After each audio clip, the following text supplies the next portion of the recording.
Entonces...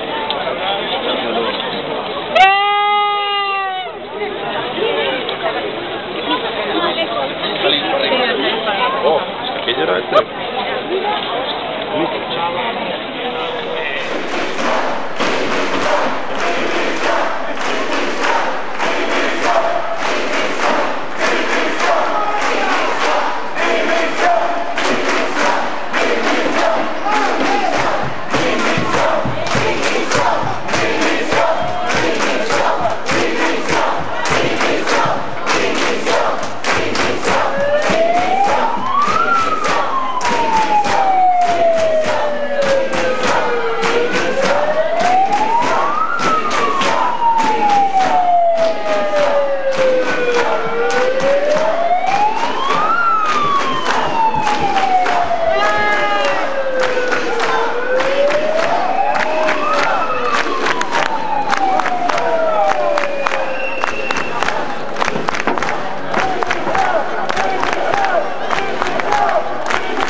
Gracias por estar aquí. He decidido que vamos a seguir con la movilización, que los días gente es un paso más, que tenemos que estar todos en contra, todos y todas, porque hay un nuevo consejero, pero no hay una rectificación. Queremos una solución contra la privatización. En este momento los senadores no pasado la gente de la cocina de la lavandería, en el futuro de nuestros compañeros de categoría. Queremos una rectificación también con los usuarios, ahora aparcar, ahora las comidas. Queremos que nos respetan intervención. Lo que queremos todos y todas es un hospital público 100%. O día 7, vamos a cabo.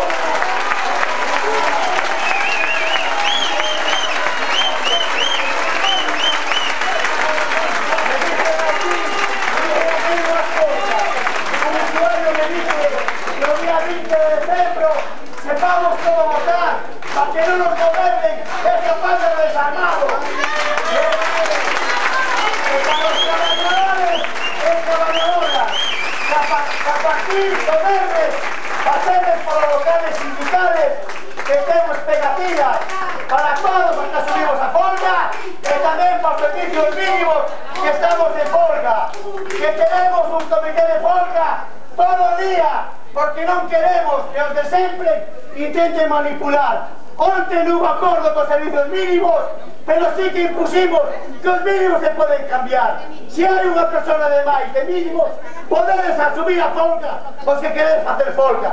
Pero en todo caso, aínda que o xefe de servicio boicoteen a folga, nós estaremos a partir das 7 de mañán percorrendo os quirófanos e tamén todas e cada unha das unidades. Hai un comité de folga, recurrir a él. E repito, o venres temos xa pegatinas para que podes lucir pegatinas nun caso os que asumimos a folga, en outro caso os que non a poden asumir, pero van facer só os servicios mínimos. Compañeros e compañeras, gracias, e adiante que o día 13